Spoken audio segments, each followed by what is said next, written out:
but I'm not sure if the ads are still going or not. Because Twitch's ad timer doesn't start when it should. It gave me a countdown timer for 2 minutes when I started. At the 2 minutes, at the end of the 2 minutes, it gave a countdown saying how long was left before the ad started. I switched the scene 2 when that went down to 0. A minute into that, it decided to start the actual ads. So if I have to keep pushing my stream starting to further forward, so the actual stream starts at 9, it's just going to drive me nuts. Not that it would be a far trip, but still. Anyway, it is Friday. We have survived another week. And if we're lucky, we get to enjoy a nice, comfortable weekend. And for those who celebrate it, I hope you will have a good Mother's Day on Sunday. Or at least that your mother has a good Mother's Day on Sunday, because, well, she's one of the reasons you're here. And, Father's Day isn't until, like, August or something, I think. Anyway. But yeah. Technically a holiday weekend. Oh. And we are going to be starting in the 3rd book of my fairy book. Because we finished Prince Priscio. And last time we finished Prince Ricardo. Now this next one will have a very long title. I mean, after all, the full title of this book is my own fairy book, namely Certain Chronicles of Pantuflia, as notably the adventures of Priscio, prince of that country, and of his son, Ricardo. Well, that's part of it. Then it says, with an excerpt from the Annals of Scotland, as touching Care of Fairnilee, his sojourn with the Queen of Fair. Tonight, we're going to be going into Fairnilee. As, my announcement said.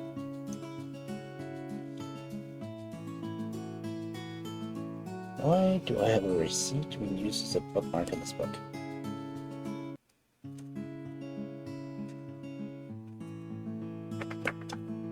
Where is it? Am I doing this?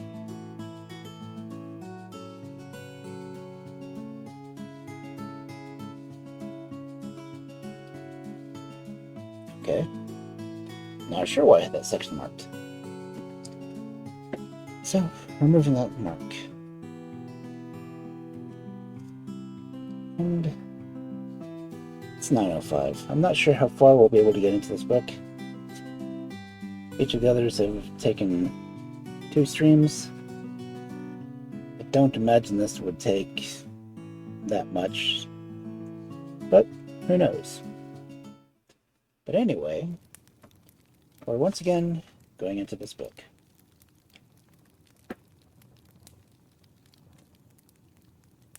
And please, by all means, if you need to lurk, feel free to. If you want to get comfy, it's completely allowed. If you want to fall asleep during the stream, I'll try not to be too loud and disruptive. Because... Oh, hey Matsu, congrats on getting first.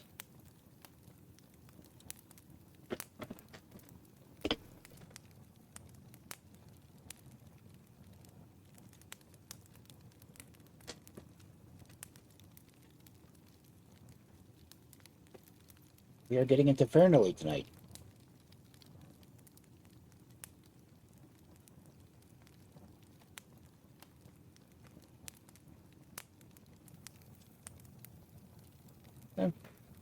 Are you feeling any better?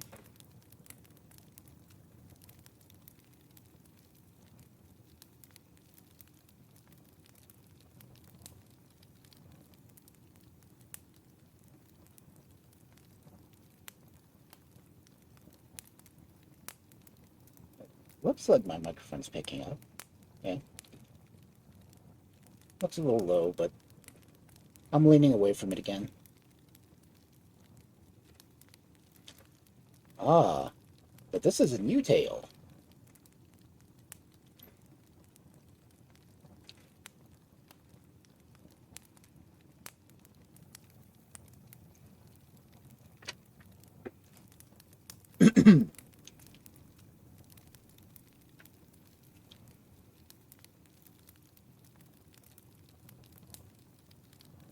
We're going from Pantuflia to Fairnilee.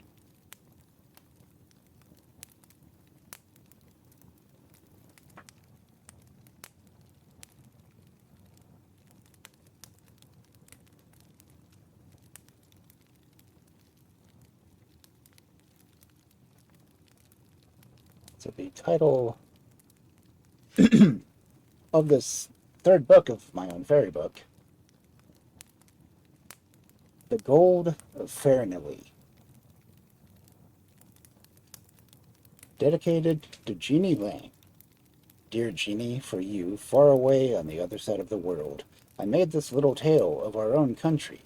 Your father and I have dug for treasure in the camp of Rink with our knives when we were boys. We did not find it. The story will tell you why. Are there fairies as well as bunyips in Australia? I hope so. A. Lang. Apparently his daughter went to Australia. Interesting.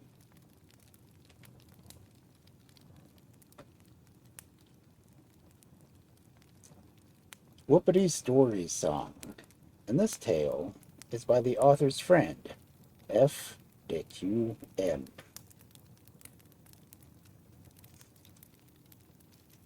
The Gold of Fairnilee. Chapter 1. The Old House. You may still see the old Scotch house where Randal was born not so long ago. Nobody lives there now. Most of the roof is fallen in, there's no glass in the windows, and all the doors are open. They are open in the days of Randal's father. Nearly 400 years have passed since then, and everyone who came was welcome to share his beef of broth and ale. But now the doors are not only open, they are quite gone, and there is nobody within to give you a welcome. So there is nothing but emptiness in the old house where Randal lived with Jean, 360 years or so before you were born. It is a high old house, and wide, with the broken slates still on the roof. At the corner there are little round towers, like pepper boxes, with sharp peaks. The stems of ivy that covers the wall are as thick as trees. There are many trees crowding all around, and there are hills around it too, and far below you hear the Tweed whispering all day. The house is called Fairnilee, which means the fairies' field. For people believed in fairies, as you shall hear when Randal was a boy, and even when my father was a boy. Randal was all alone in the house when he was a little fellow, alone with his mother, and Nancy the old nurse, and Simon Grieve the butler, who wore a black velvet coat and a big silver chain. Then there were maids and the grooms and the farm folk, who were all friends of Randal's. He was not lonely, and he did not feel unhappy, even before Jean came, as you shall be told. But the grown-up people were sad and silent in Fairnilee. Randal had no father. His mother, Lady Care, was a widow. She was still quite young, and Randal thought her the most beautiful person in the world. Children think these things about their mothers, and Randal had seen no ladies but his mother only. She had brown hair and brown eyes and red lips, and a grave, kind face, which looked serious under her great white widow's cap, with her black hood over it. Randal never saw his mother cry, but when he was very little, indeed, he heard her crying in the night. This was after his father went away. Chapter 2. How Randal's father came home. Randal remembered his father's going to fight the English and how he came back again. It was a windy August evening when he went away. The rain had fallen since morning. Randal had watched the white mists driven by the gale down through the black pine wood that covers the hill opposite Fairnilee. The mists looked like armies of ghosts, he thought, marching through the pines with their white flags flying and streaming. The sun came out red in the evening, and Randal's father rode away with all his men. He had a helmet on his head, and a great axe hanging from his neck by a chain, and a spear on his hand. He was riding his big horse, Sir Hugh, and he caught Randal up in the saddle and kissed him many times before he clattered out of the courtyard. All the tenants and men about the farm rode with him, all with spears and a flag embroidered with a crest of gold. His mother watched them from the tower till they were out of sight. Randal saw them ride away, not on hard, smooth roads like ours, but along the green grassy track, the water splashing up to their stirrups where they crossed the marshes. Then the sky turned as red as blood in the sunset, and the next day it grew brown like rust on a sword, and the tweed below, when they rode the ford, was all red and gold and brown. Then time went on. That seemed a long time to Randal. Only the women were left in the house, and Randal played with the shepherd's children. They sailed boats in the mill pond, and they went down to the boat pool and watched to see the big copper-colored salmon splashing in the still river.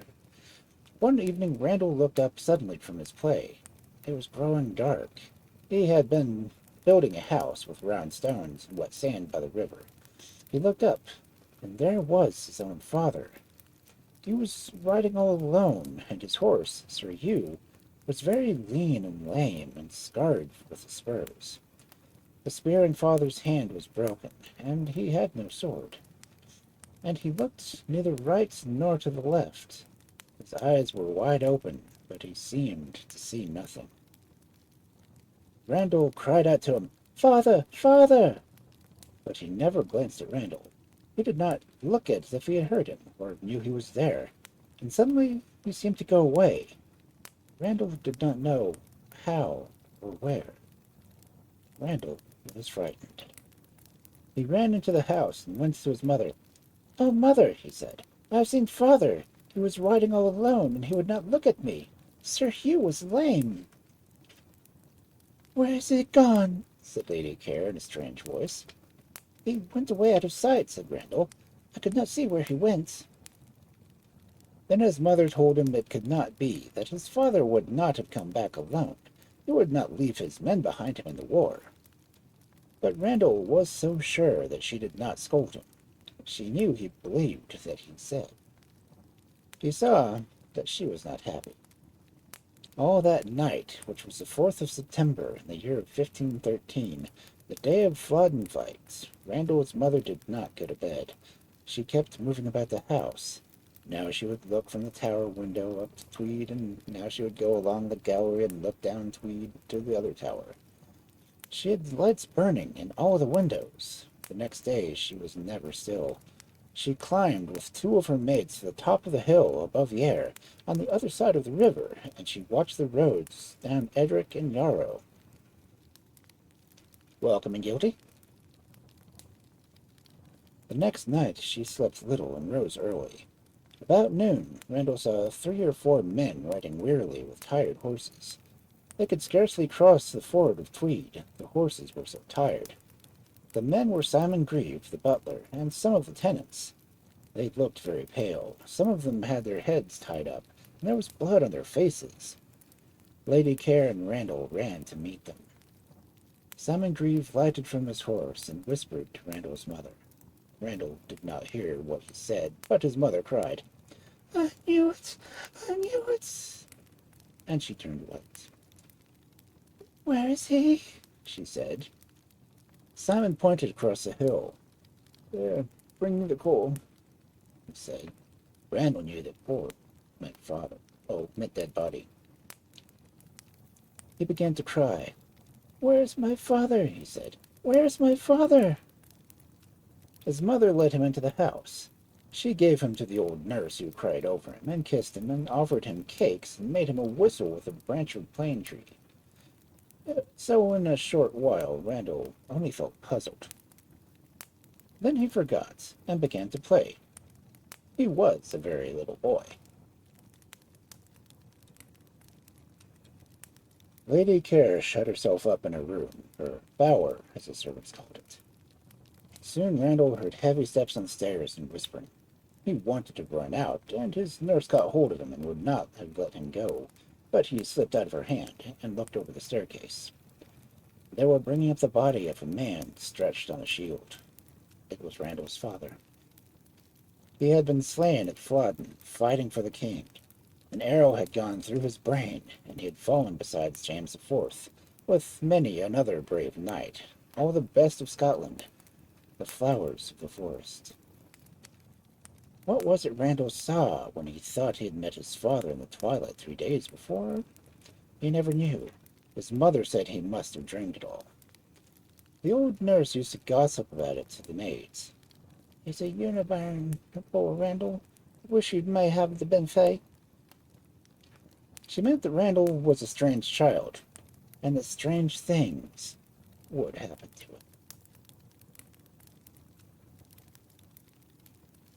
Chapter 3.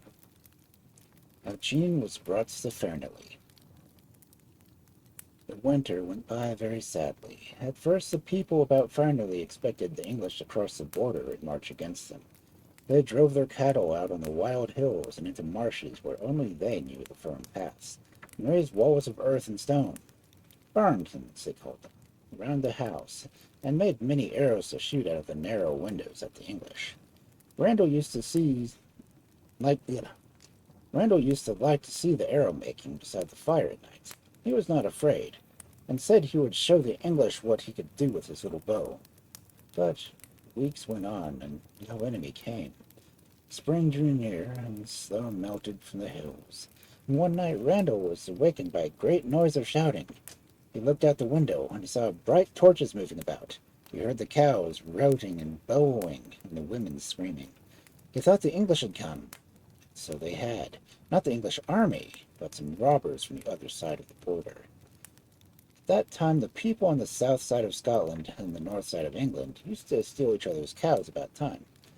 When a Scotch squire or laird, like Randal's father, had been robbed by the neighboring English, he would wait his chance to drive away the cattle from the English side. This time most of Randal's mother's herds were seized by a sudden attack in the night, and were driven away through the forests to England. 2 or 3 of Lady Care's men were hurt by the English, but old Simon Grieve took a prisoner. He did this in a curious way. He shot an arrow after the robbers as they rode off, and an arrow pinned the Englishman's leg to his saddle, and even to his horse. The horse was hurt and frightened, and ran away right back to Fairnilee, where it was caught, with the rider and all, for of course he could not dismount. They treated him kindly at Fairnilee, though they laughed at him a good deal. They found out from him where the English had come from. He did not mind telling them, for he really was a gypsy from Yetholm, where the gypsies live, and a Scot or Southron was all one to him.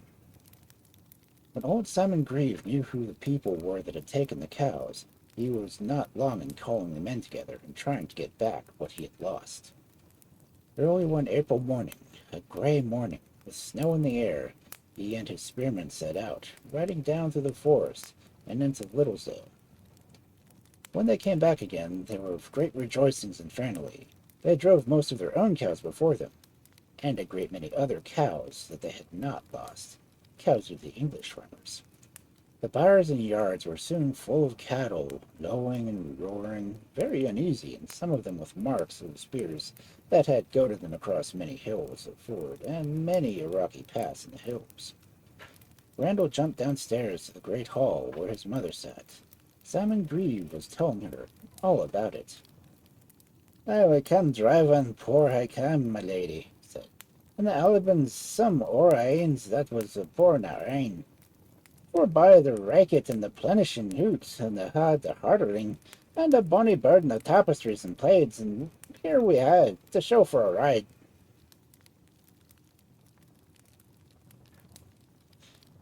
For those of you who want to know what I just said, We drove our own cattle home, and perhaps some others that are not ours, and we took all the goods out of the hall of hard riding, and a pretty load of tapestries and rugs and other things we have to show for our ride. Then he called to some of his men, who came into the hall, and cast down great piles of all sorts of spoil and booty, silver plate and silken hangings, and a heap of rugs and carpets and plaids, such as Randal had never seen before, for the English were much richer than the Scotch.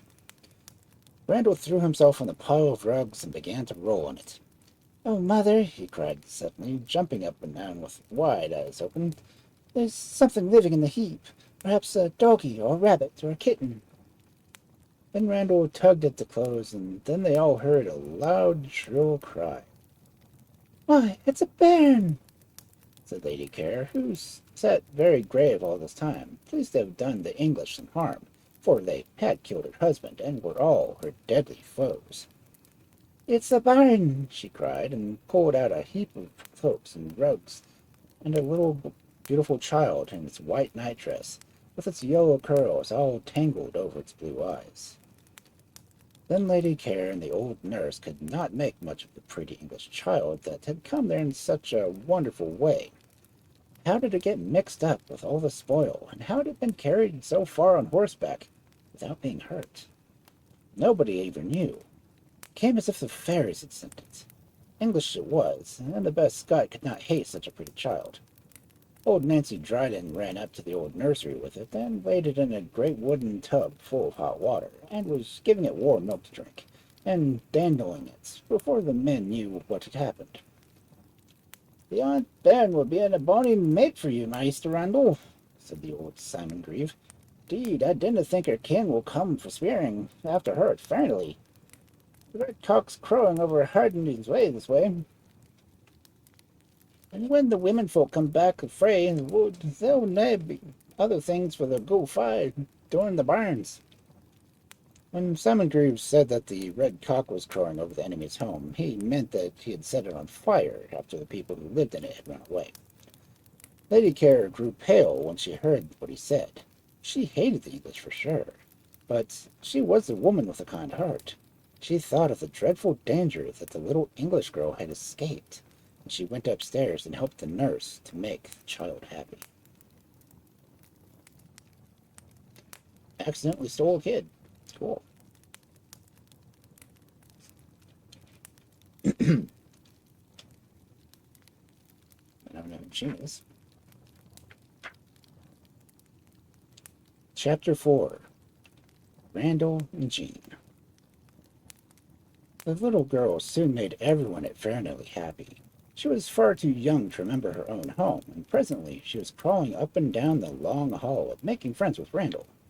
They found out that her name was Jane Musgrave, though she could hardly say Musgrave, and they called her Jean with their Scottish tongues, or Jean of the Kye, because she came with the cows who were driven home again.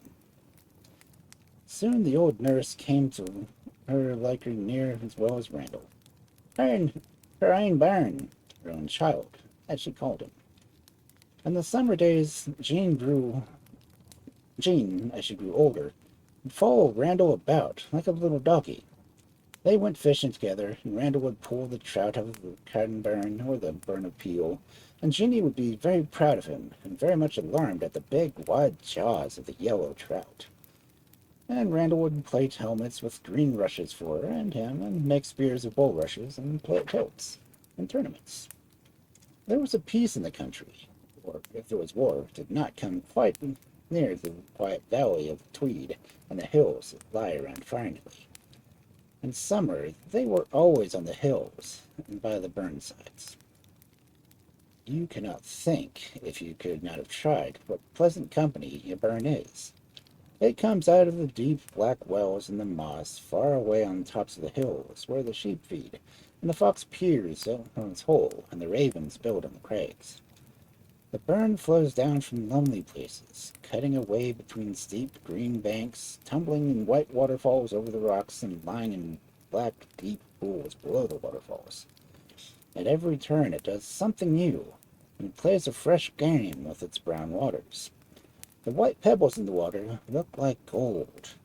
Often Randal would pick one out and think he'd found a gold mine, till he got it into the sunshine, and then it was only white stone, what he called a chucky stain. But he kept hoping for better luck next time. In the height of summer, when the streams were very low, he and the shepherd's boys would build dams of stones and turf across the narrow part of the burn, while Jeanie sat and watched them on a little round knoll.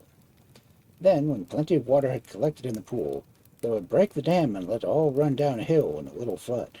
They called it a hurly gush. In the winter, they would slide on the black, smooth ice in a boat pool beneath the branches of the alders. Thank you for the hydrate.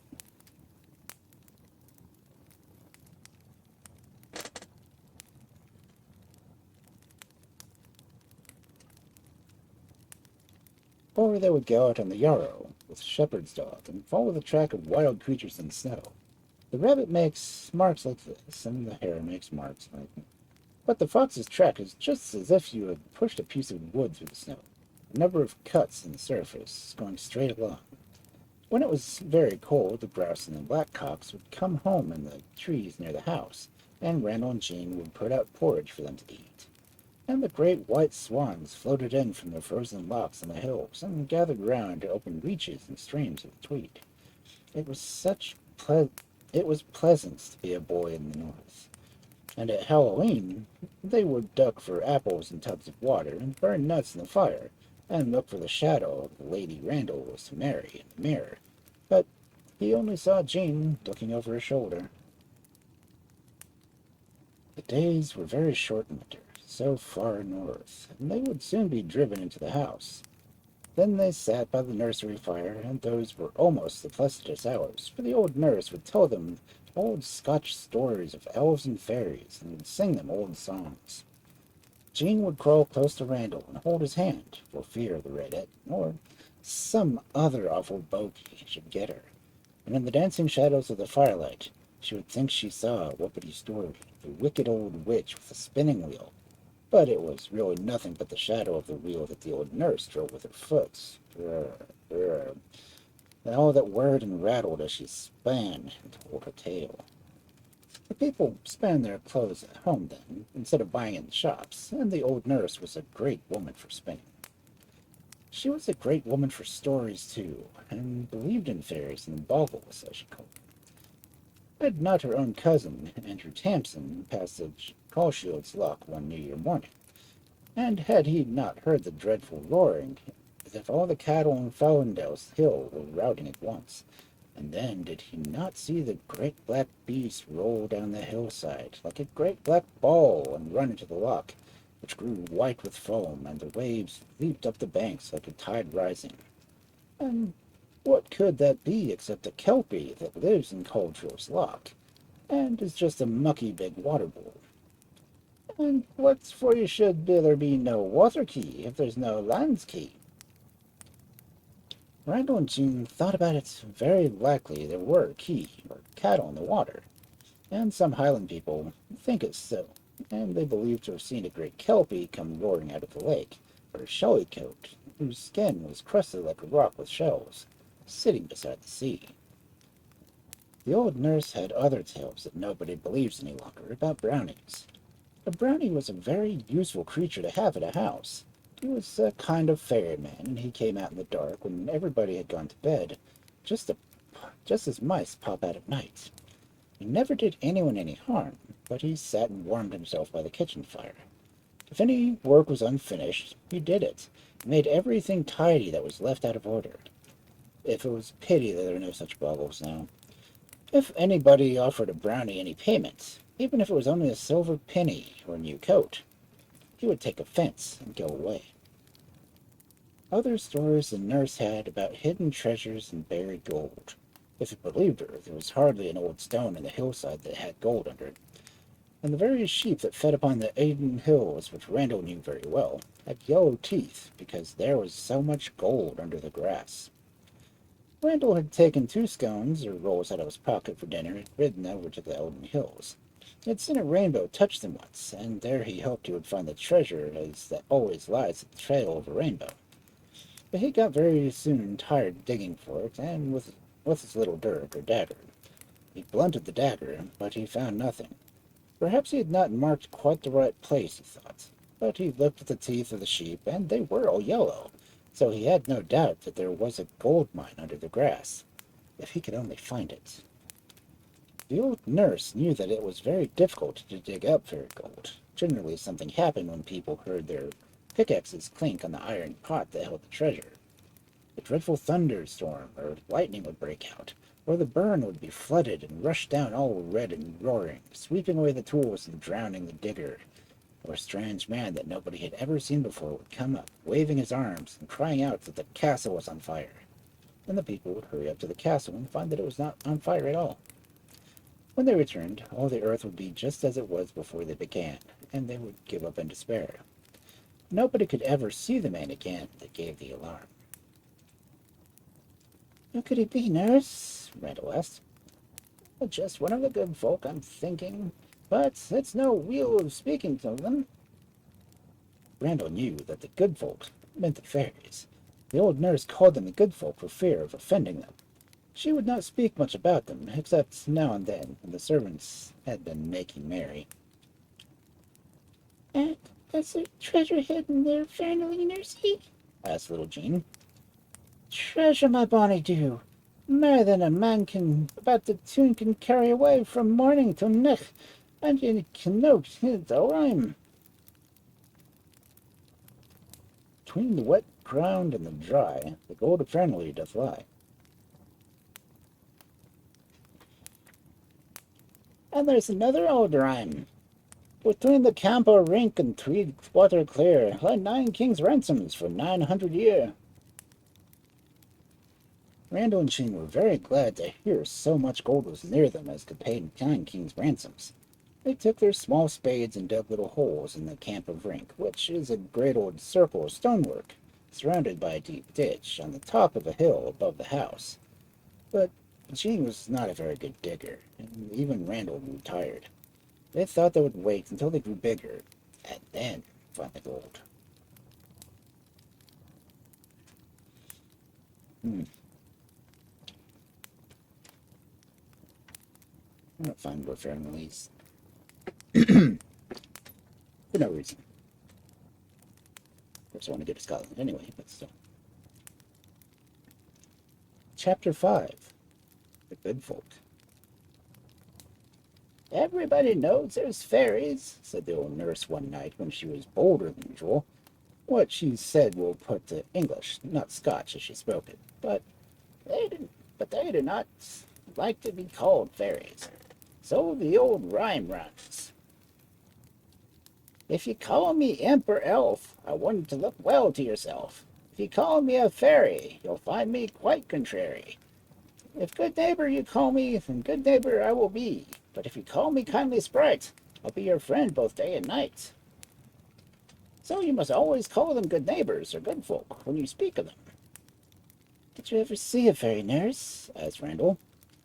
"Not myself, but my mother knew a woman. They called her Tippy Dixon, and her husband was a shepherd, and she had a bairn, as bonny a bairn as you ever saw. And one day she went to the well to draw water, and as she was coming back she heard a loud scream in her house. Then her heart leaping as fast she ran and flew to the cradle, and there was an awful sight. Not her own bairn, but a withered imp with hands like a mole's, and a face like a frog's, and a mouth from ear to ear, and 2 great staring eyes." "What was it?" asked Jeanie in a trembling voice.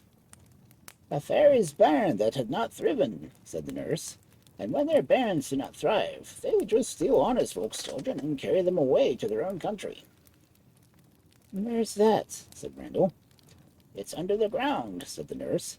"And they have gold and silver and diamonds, and there's a queen of all of them, and that's as beautiful as the day. She has yellow hair down to her feet, and she has blue eyes like the sky on a fine day, and her voice like all the masses springing in spring. And she is dressed in green, and all her court in green, and she rides a white horse with golden bells on the bridle." "Oh, I'd like to go there and see her," said Randal. "I never say that, my bairn. You never know who may hear you, and if you go there, how will you come back again? And what will your mother do, and Jean here, and me that's carried you many a time in the weary arms when you were a babe? Can't people come back again? Said Randal. Some say yes, and some say no. There was Tam Hillslop, that vanished away the day before all the lads and your own father went forth that weary war in Flodden, and the English, for once, by guile, won the day. Well, Tam Hislop, when the news came that all must arm and mount and ride, he could nowhere be found. It was as if the wind had carried him away. Aye and no, they sought him, but there was his clothes and his jack, and his sword and his spear, but no Tam Hislop. Well, no man heard of him for 7 whole years, not till last year, and then he came back. Sore tired he looked, aye, and older than he was when lost. I met him by the well, and I was frightened, and said, Tam, I said, where have you been all this weary time? I've been with them that I will not speak of, says he.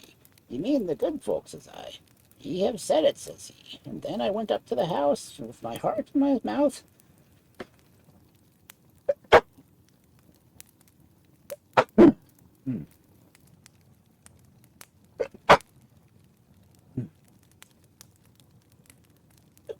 That's what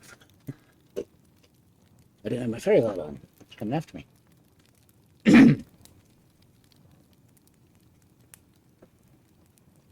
Ye have said it, says he.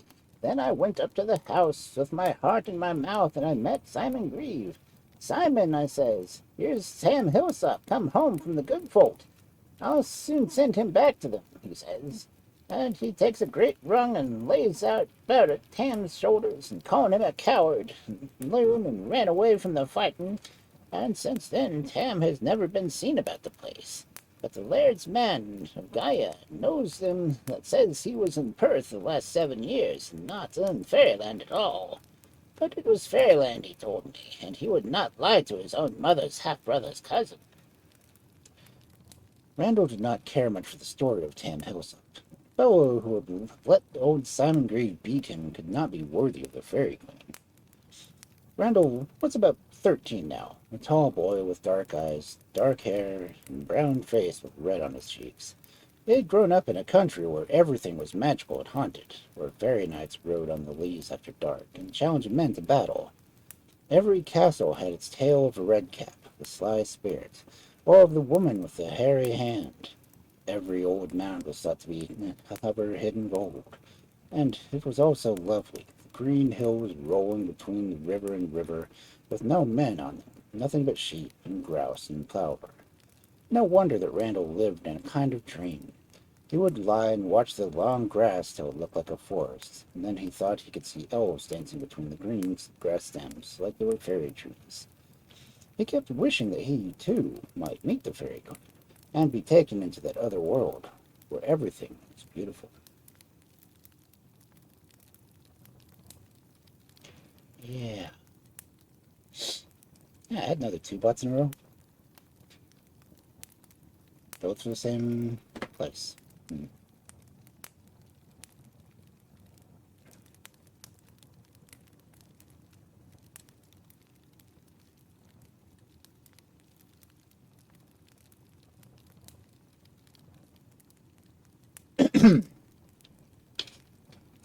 Chapter 6. The Wishing Well. Jean, said Randal one midsummer day, I'm going to the Wishing Well. Oh, Randal, said Jean, is it so far away? I can walk it, said Randal, and you must come too. I want you, Jeanie, and it's not very far. But Mother says it's wrong to go to the Wishing Wells, Jean answered. Why is it wrong? Asked Randal, switching off tall foxgloves with a stick. Oh, she says it's a wicked thing and forbidden by the church. People who go to wish there sacrifice to the spirits of the well, and Father Francis told her that was very wrong. Father Francis is a shaveling, said Randal. I heard Simon Grieve say so. What's a shaveling, Randal? I don't know. A man that does not fight, I think. I don't care what a shaveling says, so I mean to go and wish. I won't sacrifice anything. There can't be any harm in it. Oh, but Randal, you've got your green doublet on. Well, why not? Do you not know it angers the good folk, that anyone should wear green on the hill but themselves? I cannot help it, said Randal. If I go in and change my doublet, they will ask what I did it for. I'll chance it, green or grey, and wish my wish for all that. And what are you going to wish for? I'm going to wish to meet the Fairy Queen. I just think how beautiful she must be, dressed all in green with gold bells on her bridle and riding a white horse shod with gold. I think I can see her galloping through the woods and out across the hill and over the heather. But you'll go away with her and never see me any more, said Jeanie. No, I won't, or if I do, I'll come back with such a horse and a sword with a gold handle. I'm going to the wishing well. Come on. Jean did not like to say no, and off they went. Randal and Jean, without taking anything with them to eat, they were afraid to go back to the house for food. Randal said they would be sure to find something somewhere. The wishing well is at the top of the hill between the Yarrow and the Tweed, so they took off their shoes and waded the Tweed at the shallowest part, and then they walked up the green grassy bank on the other side till they came to the burn of Peel. Here they passed the old square tower of Peel, and the shepherd dogs came out and barked at them. Randal threw a thumb at them, and they ran away with their tails between their legs. Do you think we'd better go into Peel and get some bannocks to eat on the way, Randal? Said Jean. But Randal said he was not hungry, and besides, the people at Peel would tell the Fairnilee people where they'd gone. We'll wish for things to eat when we get to the wishing well, said Randal. All sorts of good things, cold venison pastry, and everything you like. So they began climbing the hill, and they followed the Peel burn. It ran in and out, and winding this way and that, and when they did get to the top of the hill, Jean was very tired and very hungry, and she was very disappointed, for she expected to see some wonderful new country at her feet, and there was only a low strip of sunburnt grass and heather with another hilltop. So Jean sat down, and the hot sun blazed on her, and flies buzzed about her and tormented her. Come on, Jean, said Randal. It must be over this next hill. So poor Jean got up and followed him, but he walked far too fast for her. When she reached the crest of the hill, she found a great cairn, or pile of grey stones, and beneath her lay far, far below, a deep valley covered with woods, and a stream running through it that she had never seen before. That stream was the Yarrow. Randal was nowhere in sight, and she did not know where to look for the wishing well. If she had kept walking straight forward through the trees, she would have come to it. But she was so tired and so hungry and so hot that she just sat down at the foot of the cairn and cried as if her heart would break. And there she fell asleep. When Jean woke, it was as dark as if it ever was on a midsummer night in Scotland, with a soft, cloudy night, and a clear night with a silver sky. Jeanie heard a loud roaring noise close to her, and the red light of a great fire was in her sleepy eyes. In the firelight she saw strange black beasts with horns, plunging and leaping and bellowing, and dark figures rushing about the flames. It was the beasts that made the roaring. They were bounding about close to the fire, and sometimes in it, and all were mixed with smoke. Jeanie was dreadfully frightened, too frightened to scream. Presently she heard the voices of men shouting on the hill below her. The shouts and the barking of dogs came nearer. A dog ran up to her and licked her face, and jumped about her. It was her own sheepdog, Yarrow. He ran back to the men who were following him, and came again with one of them. It was old Simon Grieve, very tired and so much out of breath that he could scarcely speak. Jean was very glad to see him, and not frightened any longer. "Oh, Jeanie, my doo," said Simon. "Where hae ye been? A muckle bliff ye hae been give us, and weary spale of the weary braes." Jeanie told him all about it, and how she had come with Randal to see the wishing well, and how she had lost him, and had fallen asleep. "Oh, sic a night for you bairns to wander on the hill," said Simon. "It's the night of St. John's, where the guid folk have power. And there's the lads burning the belfires and shouting out through them. Nae less will serve. Sic a nish." That was the cattle of the fire. That was the cause of the fire, Jean saw, and the noise of the cattle. On Midsummer's Night, the country people used to light these fires and drive the cattle through them. It was the old custom come down from the heathen times. Now the other men from Fairnilee had gathered around Jean. Lady Care had sent them out to look for Randal and her on the hills. They had heard from the good wife Appeal that the children had gone up the burn, and Yarrow had tracked them till Jean was found.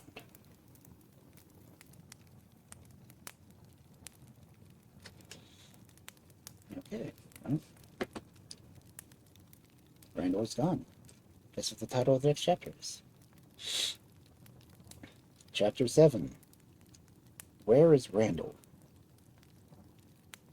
Jean was found, but where was Randal? She told the men who had come out to look for her that Randal had gone to look for the wishing well. So they rolled her up in a big shepherd's plaid, and the two of them carried Jean home in the plaid, while the rest, with lighted torches in their hands, went to look for Randal through the wood. Jean was so tired that she fell asleep again in her plaid before they reached Fairnilee.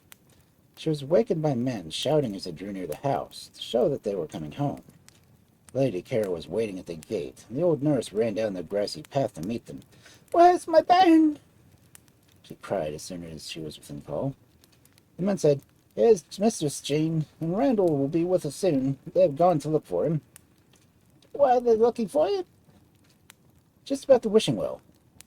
The nurse gave a scream and hobbled back to Lady Care. "My bairn's tense," she cried.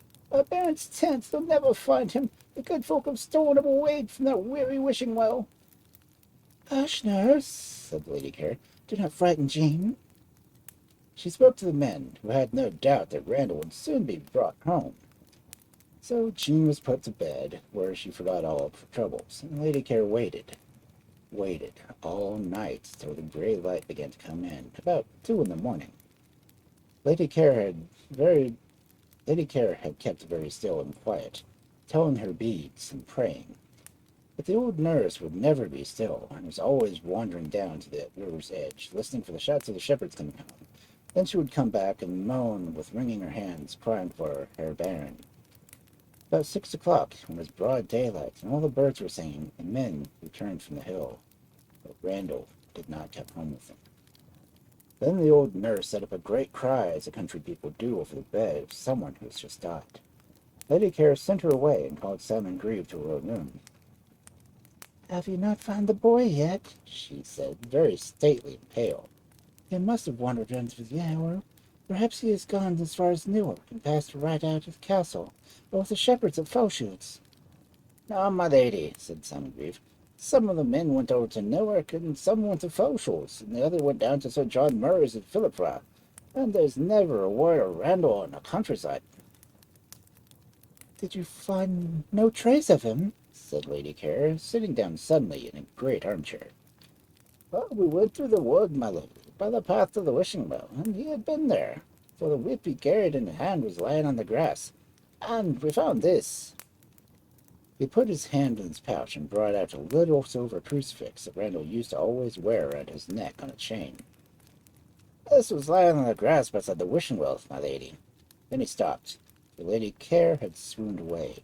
She was worn out with watching and with anxiety about Randal. Simon went and called the maids, and they brought water and wine, and soon Lady Care came back to herself, with the little silver crucifix in her hand. The old nurse was crying and making a great noise. "The good folk have taken my bairn," she said. "This was the news of the year when the fairy folk preserve us from have power. But they couldn't then take the blessed root of grace, who is beyond the strength. If gypsies or robber folk frae the debatable land carried away the bairn, then they could be taken across awful men. But the good folk have gotten him, and Randal Care will never mair come home to bonny Fairnilee." What the old nurse said was what everybody thought. Even Simon Grieve shook his head, and did not like it.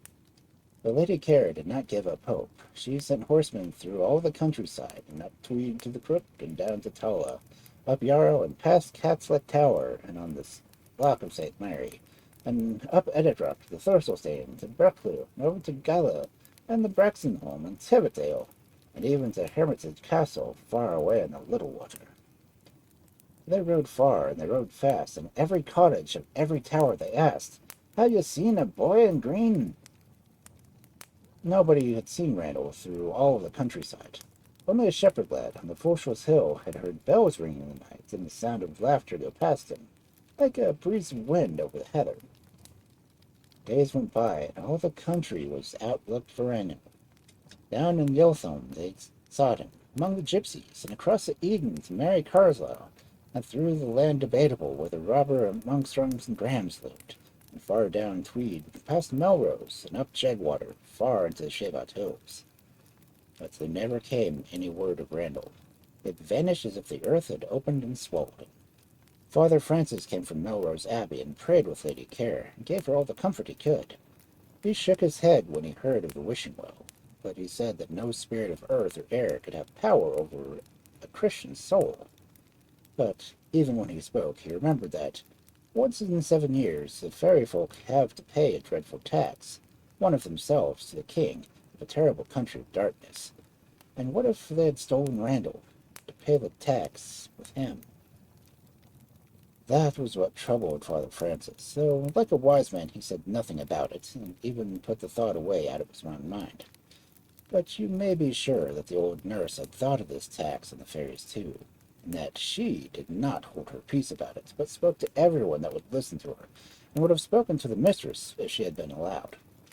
But when she tried again, Lady Care told her that she had to put her own trust in heaven and in the saints. And she gave the nurse such a look when she said that, if ever Jean heard this, she would send away Nurse over Fairnilee out of the country, and that the old woman was afraid and was quite quiet. As for poor Jean, she was perhaps the most unhappy of them all. She thought to herself if she refused to go to Randal to the wishing well, and had run into told Lady Care that Randal would have never started for the wishing well, and she put herself in great danger, as she fancied, to find him. She wandered alone on the hills, seeking all the places where he believed to be haunted by fairies. Even at Fairy Knowe, as the country people called the little round green knolls in the midst of the heather, Jean would stoop down her ear to the ground and try to hear for voices of the fairies within, for it was believed that you might hear the sound of their speech and the trampling of the horses, or the shouts of the fairy children. But no sound came, except the song of the burning flow-by, and the hum of gnats in the air, and the gawk-gawk and cry of the grouse, when you frightened him in the heather. And Jeanie would try another way, meeting the fairies and finding Randal. She knew she would walk 9 times around to Fairy Knowe, beginning from the left side, because then it would be fancied that the hillside would open, like a door, and show the path into Fairyland. But the hillside never opened, and she never saw a single fairy. Not even old Whuppity Stoorie sit with her spinning wheel in the green glen, spinning grass into gold and singing her fairy song. I once was a young and fair, my eyes were bright and blue. If the sun shone through, my hair was, and golden was my hair. Down to my feet it rolled, ruddy and bright like fawn, upon an autumn morning in heavy waves of gold. Now am I grey and old, and so I sit and spin, with trembling hand and thumb, the metal bright and cold. I would give all the gain, these heaps of wealth untold, of hard and glittering gold, could I be young again. Knew there had to be a song in here somewhere. Okay, well, we are going to take an ad break. That moves to Gigabyte in chat, if anyone wants it. I will see you in a few.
Okay, the ads.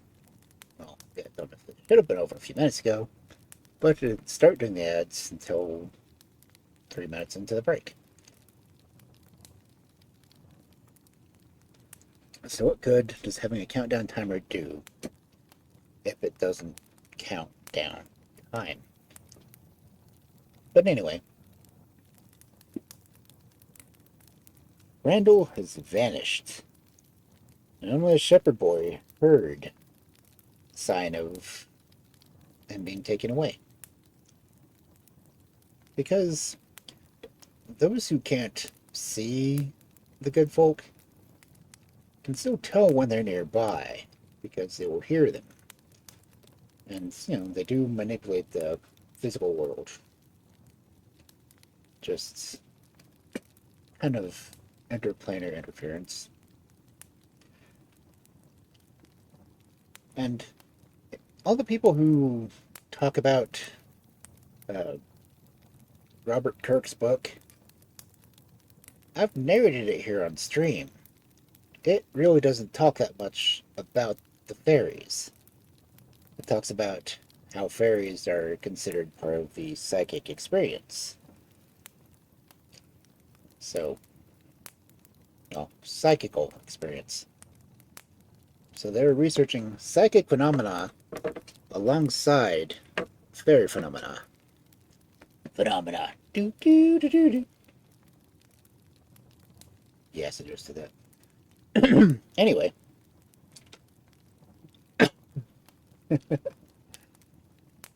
Let's see what happens next.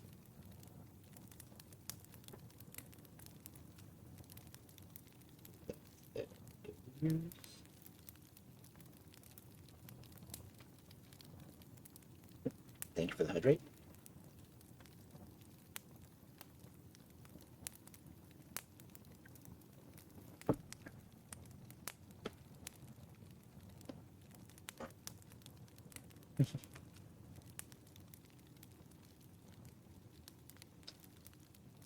I'm gonna have to guess that's J.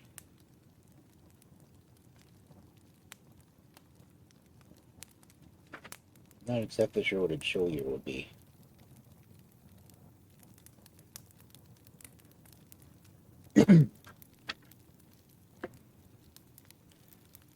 Chapter 8. The Joliers. So autumn came, and all the hillsides were golden with the heather, and the red coral berries of the rowan trees hung from the boughs, and were wet with the spray of the waterfalls of the burns. And the days grew shorter, and winter came with snow, but Randal never came back to Fairnilee. Season after season passed, and year after year. Lady Care's hair grew white like snow, and her face thin and pale, for she fasted often, as was a rule of her church. All this was before the Reformation, and she slept little, praying half the night for Randal's sake. And when she went on pilgrims to the many shrines of saints, to St. Boswell and to St. Rule's, hard by the great cathedral of St. Andrew's by the sea, nay, she would cross the border as far as Abbey of St. Albans, and even to St. Thomas's shrine of Canterbury, taking Jean with her. Many a weary mile they rode over hill and dale, and many an adventure they had, and ran many dangers from robbers and soldiers disbanded from the war. But at last they came back to Fairnilee, and a sad place it was, and silent without the sound of Randal's voice in the hall, or the noise of his hunting horn in the woods. And none of the people wore mourning for him, though they were mourning in their hearts.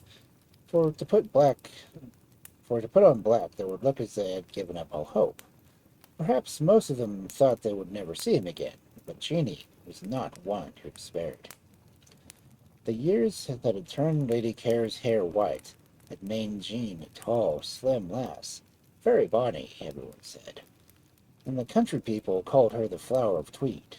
The Yarrow folk had called her the Flower of Yarrow, and why not the folk of Tweedside?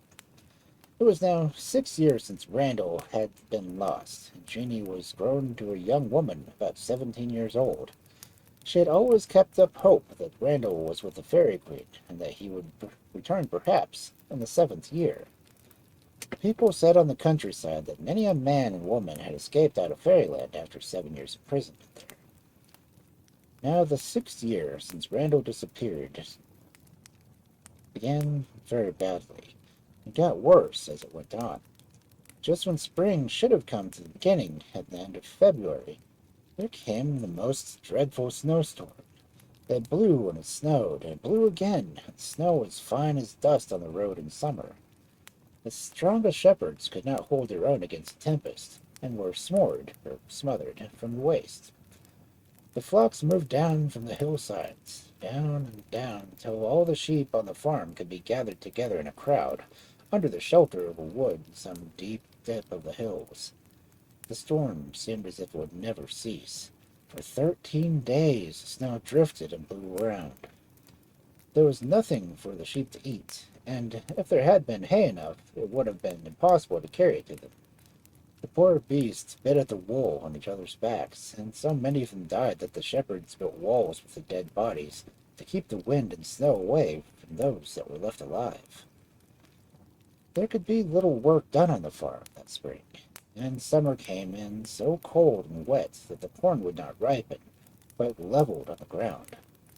Then autumn was rainy, and the green sheaves lay out in the fields, and sprouted and rotted, so that little corn was reaped, and little flour could be made that year. Then in winter, as when spring came, the people began to starve. They had no grain, they were out of potatoes in those days, no rice, nor could corn be brought in from other countries. So men and women and children might be seen in the fields with white pinched faces, gathering nettles to make soup, or digging for roots that were often little better than poison. They ground the bark of the fir trees,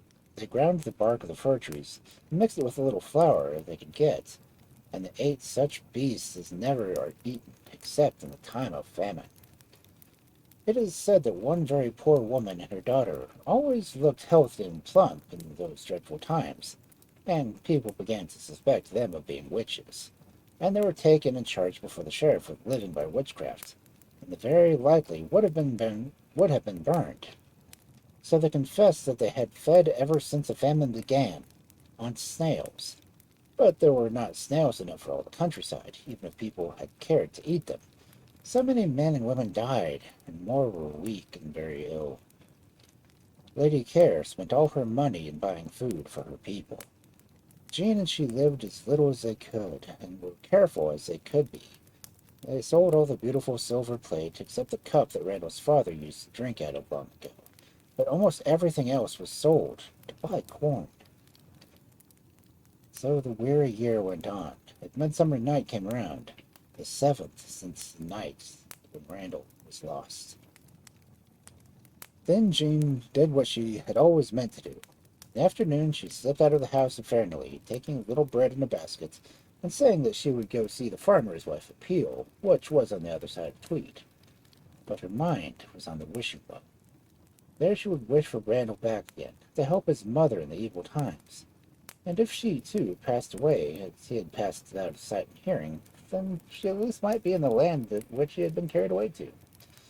How strange it seemed to Jean to be doing everything over again that she had done 7 years ago.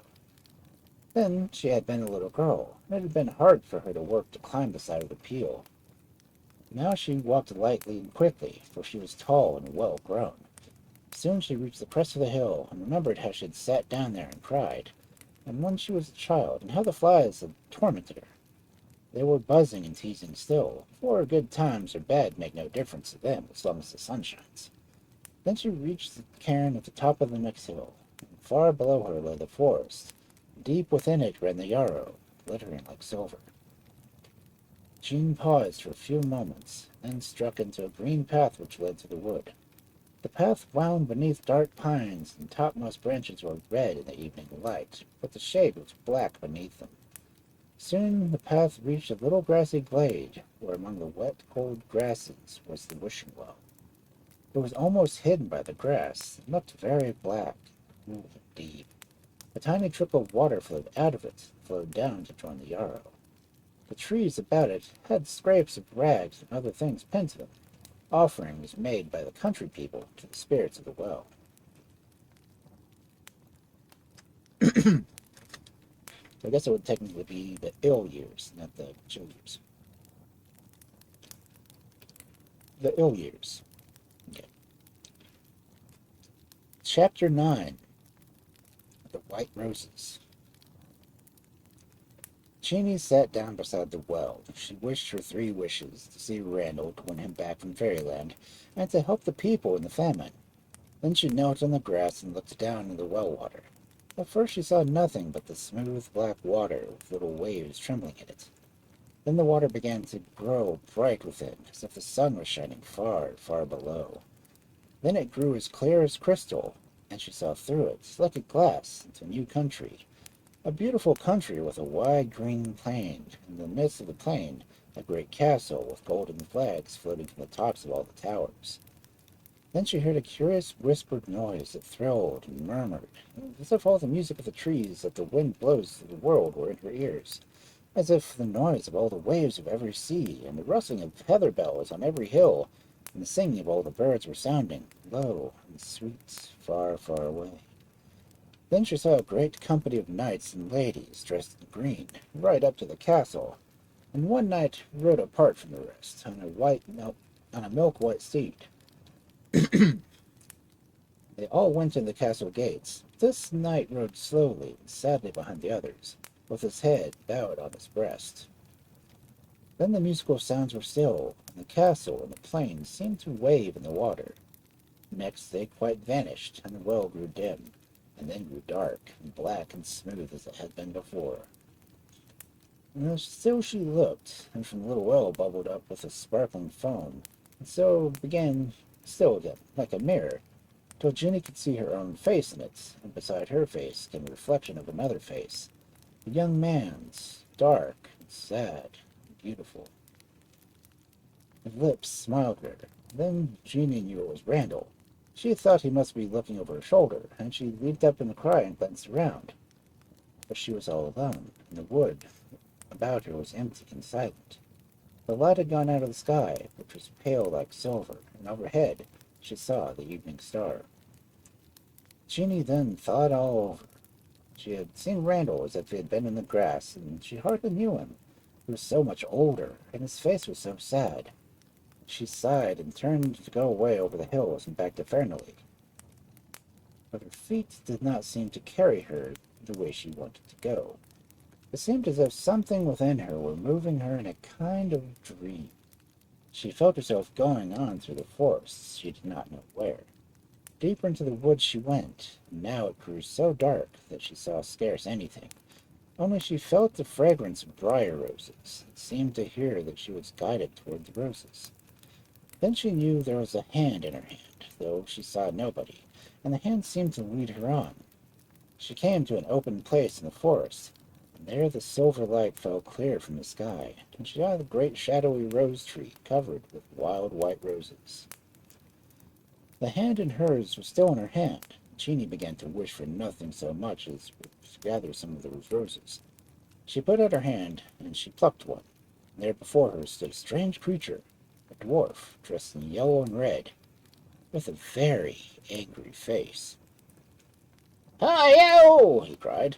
"That plucked my roses without my will." "And who are you?" said Jean, trembling. "What right have you on the hills of this world?" Then she made the holy sign of the cross, and the face of the elf grew black and went out, and the light went out of the sky. She saw only a faint glimmer of the white flowers, instead of a kind of shadow where the dwarf stood. "I bid you tell me," said Jeanie, "whether you are a Christian man or the spirit of the dreads of the holy sign." And she crossed him again. Now all grew dark as the darkest winter's night. The air was warm and deadly still, and heavy with the scent of the fairy flowers. The blackness and the silence, Jeanie made the sacred sign for a third time. Then a clear, fresh wind blew in her face, and the forest boughs were shaken, and the silver light grew and gained into the darkness, and she began to see the shape standing where the dwarf had stood. It was far taller than the dwarf, and the light grew and grew, and a star looked down from the light and Jean saw Randal standing by her. And she kissed him, and he kissed her, and he put his hand in hers, and they went out of the wood together. They came to the crest of the hill and the cairn. Far below them they saw the Tweed shining through the opening among the trees, and the lights of the farm of Peel, and they heard the night birds crying, and the bells of the sheep ringing musically as they wandered through the fragrant heather on the hills. Chapter 10. Out of Fairyland. You may fancy, if you can, what joy there was in Fairnilee when Randal came home. They quite forgot the hunger and the hard times, and the old nurse laughed and cried over her bairn that had grown into a tall, strong young man. And to Lady Care it was all one as if her husband had come home again, and he was the first that she knew him long ago. Randal had his face and his eyes, and the very sound of his voice. They could hardly believe he was not a spirit, and they clasped his hands and hung on his neck and would not keep their eyes off of him. This was the end of all their sorrow, and it was as if Randal had come back from the dead, so that no people in the world were ever so happy as they were the next day when the sun shone down on the Tweed and the green trees that rustle in the wind around Fairnilee. But in the evening, when the old nurse was out of the way, Randal sat between his mother and Jean, and held each in his hands, as if they could not let him go, for fear he should vanish from them again. And they would turn around anxiously if anything stirred, for fear it would be two white deer, sometimes they're said to come to people escaped from Fairyland, and then those people must rise and follow them, and never return any more. But the white deer never came for Randal. So he told them all of his adventures, and that had happened to him since that midsummer night, 7 long years ago. It had been with him as if it was with Jean. He had gone to the wishing well and wished to see the fairy in Fairyland, and he had seen the beautiful castle in the well, and a beautiful woman's face had floated up to meet his on the water. And he had gathered the white roses, and then he heard the great sound of horses' feet, and the bells were jingling, and a lady rode up, the very lady he had seen in the well. She had a white horse and was dressed all in green, and she beckoned Randal to mount on her horse, and with her before him on the pillion. And the bells on the bridle rang, and the horse flew faster than the wind. So they rode and rode through the summer night, and they came to a desert place. The living lands were very far behind. Then the Fairy Queen showed him 3 paths, one steep and narrow, and beset by briars and thorns. That was the road to goodness and happiness, but it was little trodden and marked with the feet of people who had come and gone. Then there was a wide, smooth road that went through fields of lilies, and that was a path of easy living and pleasure. The 3rd path wound about the hillside, with ferns and heather that rode all the way to Elfland, and that way they rode. And still they rode through a country of dark night, and they crossed great black rivers. They never saw neither sun nor moon, but they heard the roaring of the sea. From that country they came into the light, into a beautiful garden that lies around the castle of the Fairy Queen. There they lived, in a noble company of gallant knights and fair ladies. All seemed very mirthful, and they rode and hunted and danced, and it was never a dark night, nor broad daylight, but like early summer dawn before the sun is risen. There Randal said they had gone for had quite forgotten his mother and Jean, and the world where he was born, in Fairnilee. But one day he happened to see a beautiful golden bottle in a strange shape, all set with diamonds, and opened it. There was in it sweet-smelling water, as clear as crystal, and he poured it out his hand and passed it over his eyes. Now, this water had the power to destroy the glamour in Fairyland, and make people see what it really was. And when Randal touched his eyes with it, oh, everything was changed in a moment. He saw that nothing was what it had seemed. The gold vanished from the embroidered curtains and grew dim and wretched like a misty winter day. The Fairy Queen that had seemed so happy and beautiful in a green dress was a weary, pale woman in black, with a melancholy face and melancholy eyes. She looked as if she had been there for thousands of years, always longing for the sunlight and the earth, and the wind and the rain. There were sleepy poppies twisted her hair instead of golden crown, and the knights and the ladies were changed. They looked but half alive, and some, in place of their green robes, were dressed in rusty mail, pierced with spears and stained with blood. and some wore in burial robes of white, and some in dresses torn and dripping with water, or marked with the burning of a fire. All were dressed strangely in some ancient fashion. Their weapons were old-fashioned too, unlike any that Randal had ever seen on earth. And their festivals were not of dainty meats, but of cold, tasteless flesh, and of beans and pulse, and such things as old heathens before the coming of the gospel used to offer to the dead. It was dreadful to see them at such feasts, dancing and riding and pretending to be merry with hollow faces and unhappy eyes. Randal wearied of Fairyland, which now he saw it looked clearly like a great unending stretch of land and barren and grassy country, beside a grey sea where there was no tide. All the woods were black cypress trees and poplar, and a wind from the sea drove a sea mist through them, white and cold, and it blew through the open courts of the fairy castle. Randal so longed more and more for the old earth he had left, and the changes of summer and autumn, and the streams of Tweed and the hills and his friends. Then the voice of Jeanie had come down to him, sounding from far away, and he was sent up by the fairy queen in a fairy form as the hideous dwarf to frighten her away from the white roses in the enchanted forest. But her goodness and her courage had saved him, for he was a christened knight, and not a man of the fairy world, and he had taken his own form again beneath her hand, when she signed him with the cross, and here he was, safe and happy, at home in Fairnilee. Chapter 11. The Fairy Bottle. We soon grow used to the greatest changes, and almost forget the things that we were accustomed to before in a day or two. Randal had nearly forgotten what a dull life he had lived in Fairyland, after he had touched his eyes with the strange water in the fairy bottle. He remembered the long grey strands, and the cold mist, and the white faces of the strange people, and the gloomy queen no more than he remembered the dream he dreamed a week ago. But he did notice that Fairnilee was not a happy place it had always been before he went away. Here, too, the faces were pinched and white, and the people looked hungry. And he missed many things he remembered, the silver cups, the plates, the tankards, and the dinners were not like what they had been, but only a thin little soup and some oatmeal cakes and trout taken from the Tweed. The beef and ale of old times were not to be found, even in the houses of the richer people. Very soon Randal heard all about the famine. You may be sure the old nurse was ready to tell him all of the saddest stories. Oh, many a place in evil case where joy was wont before. Oh, with Humes that dwell in Leaderbraes, and Scots that dwell in Yarrow.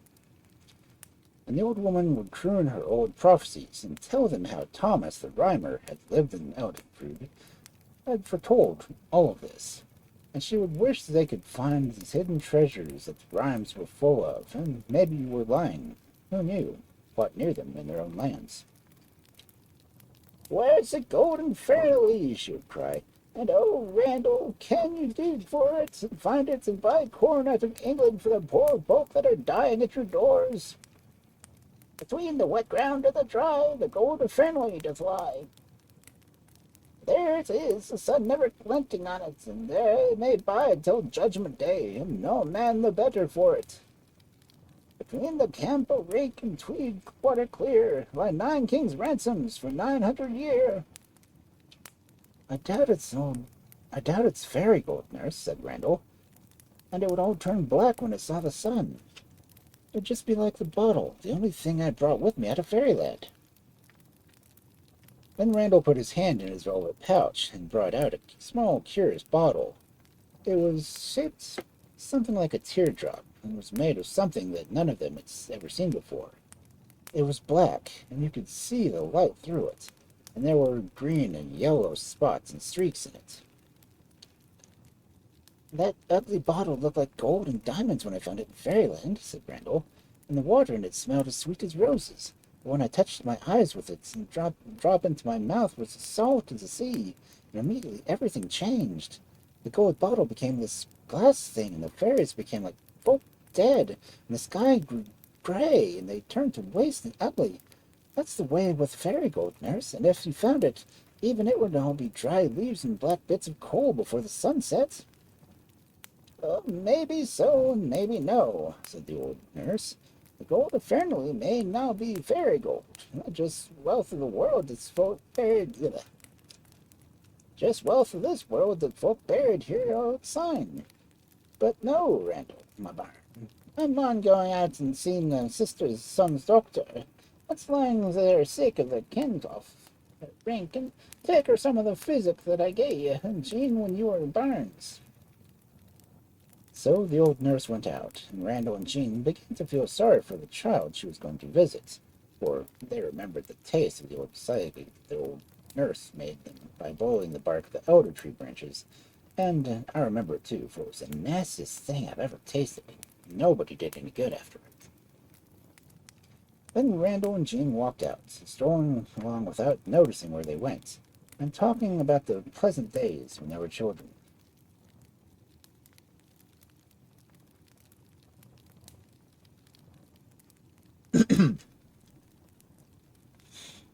Chapter 12. At the Catrail. They had climbed up the slope of a hill, and they came down a broad old ditch beneath the shade of a wood of pine trees. Below them was a wide marsh, all yellow with marsh flowers, and above them was a steep slope made of stones. Now the dry ditch, where they sat down on the grass, looking towards the Tweed, with their backs to the hill, was called the Catrail. It ran all through the country, and must have been made by men very long ago. Nobody knows who made it, nor why. They did not know in Randal's time, and do not know now. They don't even know what the name Catrail means, but that is what it always been called. The steep slope of stone above them was named the Camp of Rink. It was a round place, like a ring, and no doubt it was built by the old Britons, when they fought against the Romans, many hundreds of years ago. The stones of which it was built are so large that we cannot tell how men moved them. But it is a very pleasant and happy place on a warm summer day, just like the day when Jean and Randal sat there, with the daisies at their feet, and the wild doves cooing above their heads, and the rabbits running in and out among the ferns.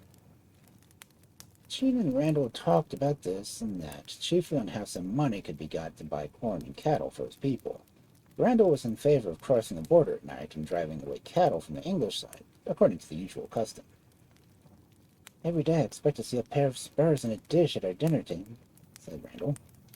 That was the sign the lady of the house and forest used to give her men when all the beef was done, and more had to be got by fighting. But Jeanie could not hear the Randal taking the spurs and Jack, putting himself in danger by fighting the English. They were her own people after all, though she could not remember them in the days before she arrived, and the days before she was carried out of England by Simon Grieve. "Then," said Randal, "I might go back to Fairyland and fetch more gold like this ugly thing." And he felt in his pocket for the fairy bottle. But it was not in his pocket. "What have I done with my fairy treasure?" cried Randal, jumping up. Then he stood still, and quite suddenly he saw something strange. He touched Jean on the shoulder, making a sign to her not to speak. Jean rose quietly and looked where Randal pointed, and this is what she saw. She looked over a corner of the old grassy ditch, where the marsh and the yellow flowers came nearest to it. Here there stood 3 tall gray stones, each about as high as a man. Between them, with her back to a single stone, and between the 2 others facing Randal and Jean, the old nurse was kneeling. If she had looked up, she hardly could have seen Randal and Jean, for they were within the ditch, and only their eyes were on the level of the rampart. Besides, she did not look up. She was groping in her breast of the dress for something, and her eyes were on the ground. "What can the old woman be doing?" whispered Randal. "And why she got my fairy bottle in her hand?" Then he remembered how she had shown her the bottle, and how she had gone out without giving it back to him. Jean and he watched, and kept very quiet. He saw the old nurse, still kneeling, take the stopper out of the strange black bottle, and turn the mouth open gently in her hand. Then she carefully put in the stopper, and rubbed her eyes with the palm of her hand. Then she crawled along in their direction, very slowly, as if she were looking for something in the grass. Then she stopped, still looking very closely at the grass. Next she jumped up to her feet with a shrill cry, clapping her hands, and then she turned and was actually running along the edge of the marsh towards Fairnilee. "Nurse!" shouted Randal, and she stopped suddenly, in a fright, and let the fairy bottle fall. It struck a stone, and broke into pieces with a jingling sound. and the very few drops of strange water in it ran away into the grass. "Oh, my bands, what have you made me do?" cried the old nurse pitifully. "The fairy gift is broken. Maybe the Gold of Fairnilee that my eyes have looked upon will never be seen again."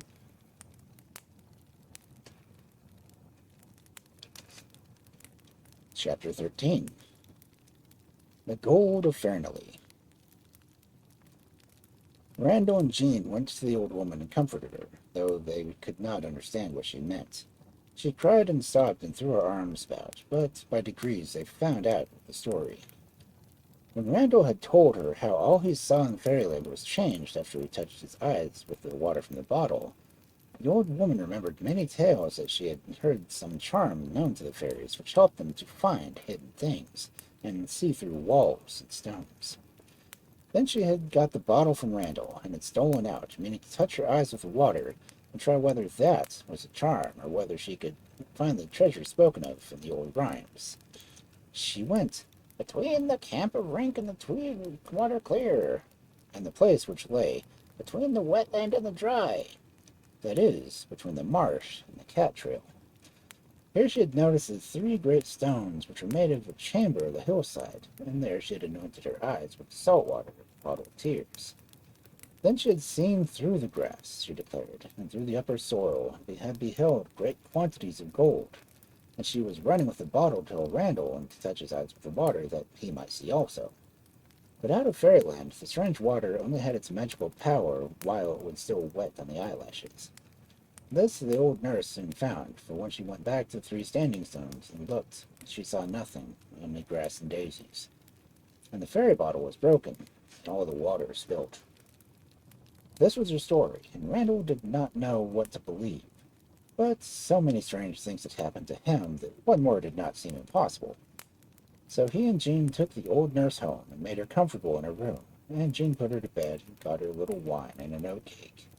Then Randal very quietly locked the door outside and put the key in his pocket. It would have been no use to tell the old nurse to be quiet about what she thought she had seen. By this time it was late and growing dark, but that night there would be a moon. After supper, of which there was very little, Lady Care went to bed. But Randal and Jean slipped out into the moonlight. They took a sack with them, and Randal carried a pickaxe and a spade. They walked quickly to the 3 great stones, and waited for a while to hear if it was quiet. Then Jean threw a white cloak around her, and stole about the edges of the camp and the woods. She knew if any wandering man came by, he would not stay long if there was such a figure walking about. The night was cool, and the dew lay in the deep fern. There was a sweet smell from the grass and of the pine wood. In the meantime, Randal was digging a long trench with his pickaxe, above the place where the old woman had knelt, as far as he could remember it. He worked very hard, and when he was in the trench up to his knees, his pickaxe struck against stone. He dug around it with a spade, and came to a layer of black burnt ashes and bones. Beneath these, which he scraped away, was a large flat stone on which his pickaxe had struck. There was a wide slab of red sandstone, and Randal soon saw that it was a lid of a great stone coffin, such as a plowshare sometimes strikes when men are plowing the fields in the border country. Randal had seen these before when he was a boy, and he knew that there was never much in them, except ashes and 1 or 2 rough pots of burnt clay. He was much disappointed. It had seemed as if he was really coming to something, and behold, it was only a stone coffin. However, he worked on it till he cleared the whole surface of the stone coffin lid, and it was made a large stone chest, and must have been made, Randal thought, for a body of a very big man. With the point of his pickaxe he raised the lid. In the moonlight he saw something of a strange shape. He put his hand down and pulled it out. There was an image in metal, about a foot high, and represented a beautiful woman, with wings on her shoulders, sitting on a wheel. Randal had never seen an image like this, but in an old book, which belonged to the monks of Melrose, he had seen, when he was a boy, a picture of such a woman. The monks had told him that she was of fortune, and with her swift wings and carry her from one person to another, select changes, and with her wheel that she turns with the turning of chance in the world. The image was very heavy. Randal rubbed some of the dirt and the red clay off, and found that the metal was yellow. He cut it with his knife. It was soft. He cleaned a piece which shone bright and unrusted in the moonlight. He touched it to his tongue. He had no doubt anymore. The image was gold. Randal knew now that the old nurse had not been mistaken. With the help of the fairy water, she had seen the Gold of Fairnilee. He called very softly to Jean, who came glimmering in her white robe through the wood, looking herself like a fairy. He put the image in her hand and let his finger on his lips so that she must not speak. Then he went back to the great stone coffin and began to grope in it with his hands. There was much earth in it that had slowly sifted through during the many years that it had been buried. But there was also a great round bowl of metal in a square box. Randal got out the bowl first. It was covered with green rust and had a lid. In short, it was a large ancient kettle, such as soldiers would use in camp. Randal got the lid off, and behold, it was not full of coins. Not. Randal got the lid off, and behold, it was all full of very ancient gold coins. Not Greek, nor Roman, but like this, such as were used in Britain before Julius Caesar came. The square box was of iron, and it was rusted red on the lid. On the lid in the moonshine, Jeanie could read the letters S.P.Q.R. But she did not know what they meant. The box had been locked and chained and clamped with iron bars, but all of it was so rusty that the bars were easily broken and the lid torn off. And the moon shone on bars of gold and great plates and dishes of gold and silver, marked with letters, and with that Randal thought were crests. Many of the cups were studded with red and green and blue stones. There were very beautiful plates and dishes, purple, gold, and green, and one of these fell and broke into 1,000 pieces, for it was some strange kind of glass. There were 3 gold-hilt swords, carved wonderfully into the figures of strange beasts with wings and heads like lions. Randal and Jean looked at it and marveled, and Jean sang low in a low, sweet voice, "Between the camp of Rink and Tweed water clear, lie 9 kings' ransoms for 900 years." Nobody ever saw so much treasure in all broad Scotland. Jean and Randal passed the rest of the night hiding what they had found. Part they hid in a secret chamber of Fairnilee, of which only Jean and Lady Care and Randal knew the secret. The rest they stowed away in various places. Then Randal filled the earth into the trench, and cast wood and peas in the place, and set fire to the wood, so that the next day there was nothing but ashes and charred earth. You will not need to be told what Randal did now that he had treasure aplenty. Some he sold to France to the king, Henry II, and some to Rome, to the Pope, and with the money which they gave him brought corn and cattle for England, and enough to feed all his neighbors and stock the farms and sow their fields for the next year. And Fairnilee became a very rich and fortunate house, for Randal married Jean, and soon their children were playing on the banks of the Tweed and rolling down the grassy slope into the river to bathe for the hot days. And the old nurse lived long and happy among the new barons, and she often told them how she really found the Gold of Fairnilee. You may wonder what the gold was, and how it came there. Probably Father Francis, a good Melrose monk, was right. They said that an iron box and a gold image of fortune had been the kettle full of coins, had belonged to some regiment of the Roman army.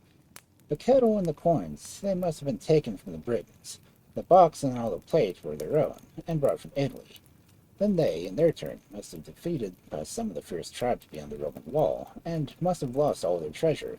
That must have been buried by the victorious enemy, and they, again, must have been driven from their strong camp at Rink, either by some foes from the north, or by a new Roman army from the south. So all the gold lay at Fairnilee for many 100 years, never quite forgotten, as the old rhyme had showed, but never found until it was discovered, in their sore need, by the old nurse, Randal and Jean. As for Randal and Jean, they lived to be old and died one day, and they were buried at Catrail in one tomb, and a green tree grows over them, and the Tweed goes murmuring past their grave, and past the grave of Sir Walter Scott's. The end.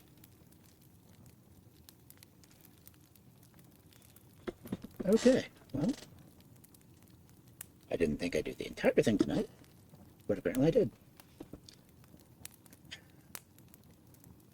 I gotta figure out what I'm going to read next week.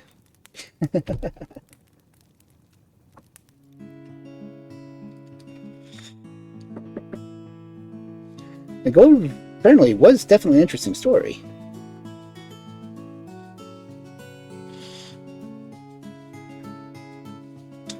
So, doing the sign of the cross to bring someone, well, had to be done 3 times to bring someone back from Fairyland. As opposed to Robert Kirk, who would have had to have had a knife thrown over his image in a church while someone was being christened. Well, being baptized. Yeah.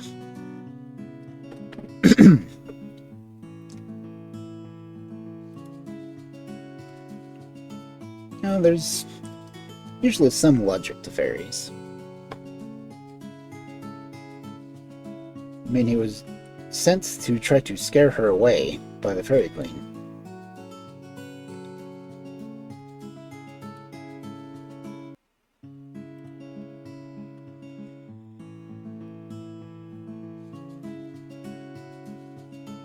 But it's interesting, because that's not the first story of a dwarf showing up to scare some away because they picked flowers.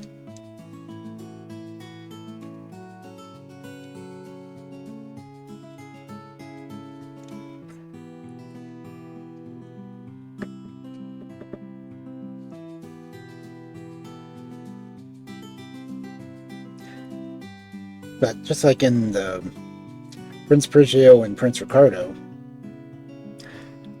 Lang took a lot of interesting information from other stories and put them in this. Of course, in fact, you referenced Walter Scott at the end of it.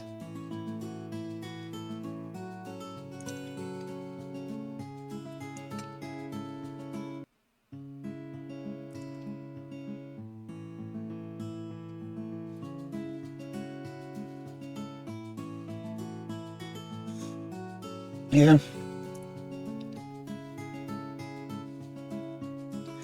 It would really be interesting to get those series of books that are just the entire index of fairy tales.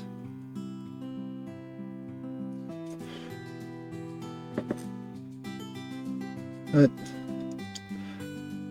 I'd probably have to, well, maybe they have those.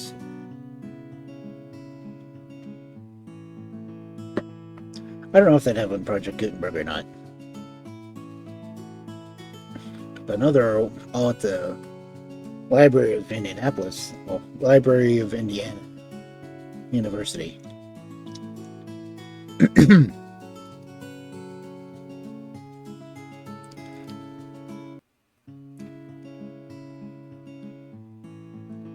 But Lang did use his daughter's name in the story.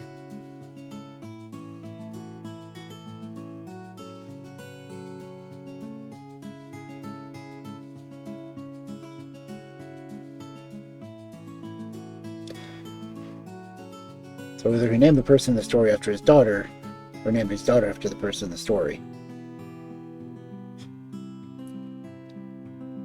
Because his daughter's name is Jeanie.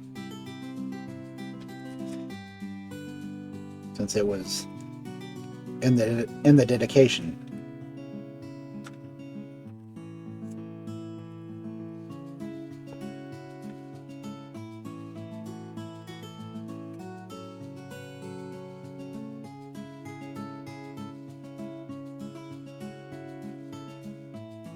Of course, at the end of Prince Ricardo, finding out that the princess that he had saved before he started using the fairy gifts ended up being the missing one from the final end of the story.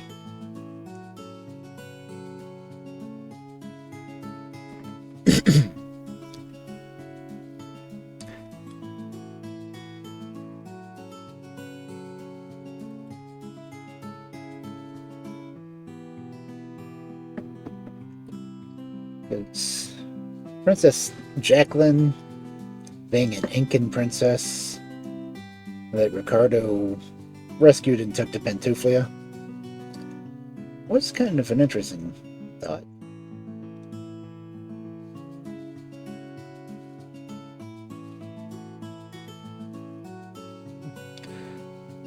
Let's see. Who might be on to raid? Of course, now I've got to figure out what I'm going to read next week. I mean, I guess I could go ahead and do Arabian Nights. If I got that one.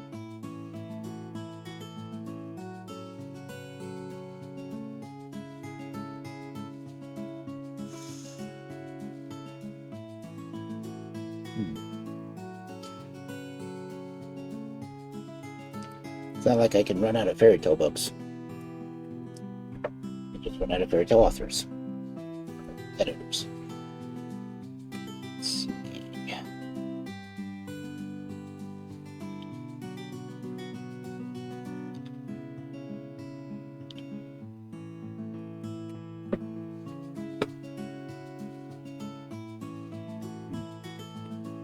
I will have to search through my books to see what.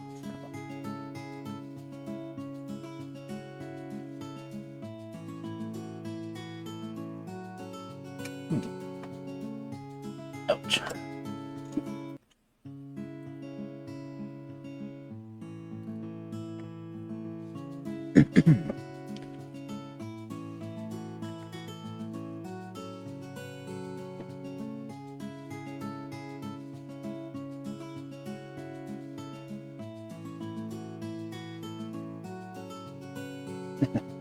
I could get really strange and read Tolstoy.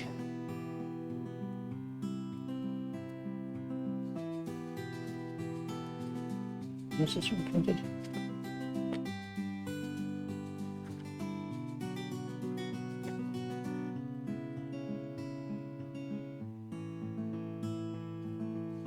Doesn't actually have a publishing date in it.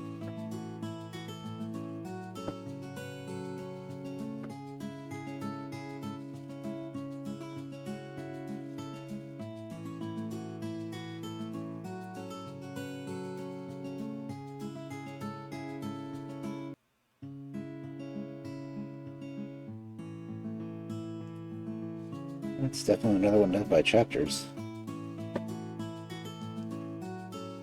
That one's just one story. Okay.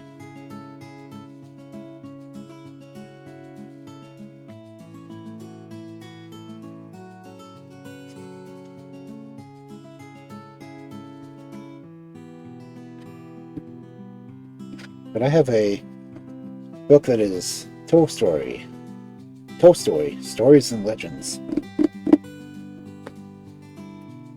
Or again, I could do Arabian Nights Entertainment.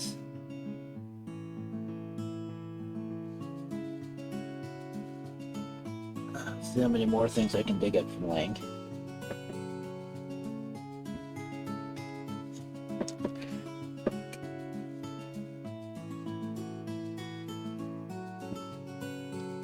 I'm gonna have to find the list of things and make a poll out of it somewhere.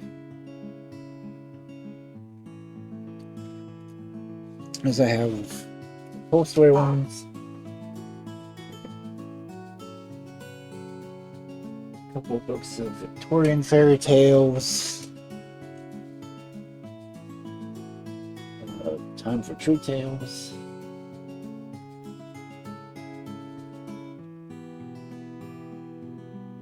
massive book of children's poems, but that could take a long time to get through. So yeah. I'll have to see what all I have and throw a poll somewhere.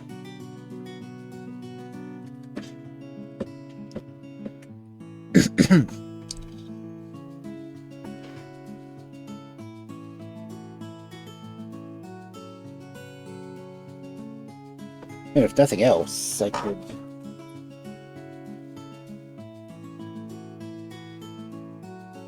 go to another series to do a children's book out. I've got so many books just in this one room. Oh. Yeah, I'll have to make a poll somewhere.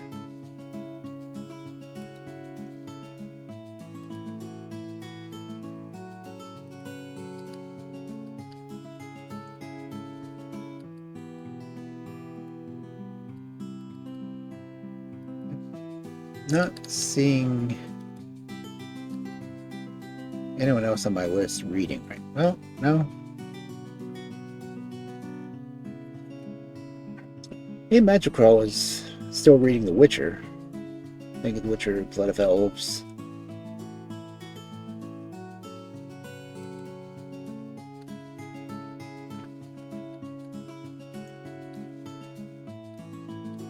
It looks like he's the only one I'm following that's reading right now.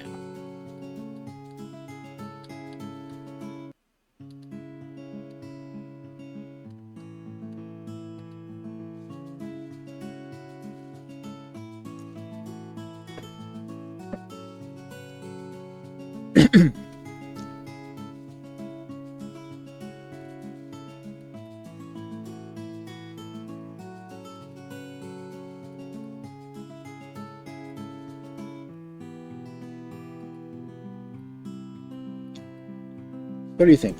More reading?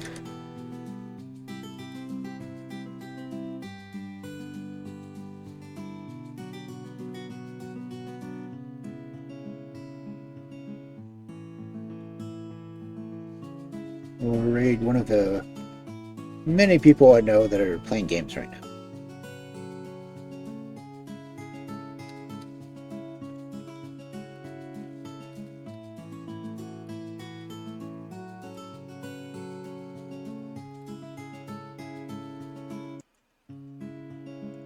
Actually have people that are streaming that they're just asleep right now? That's crazy.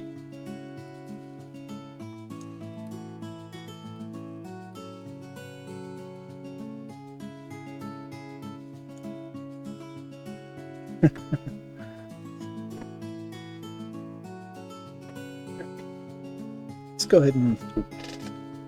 yeah. Go ahead and... 80 Catrail.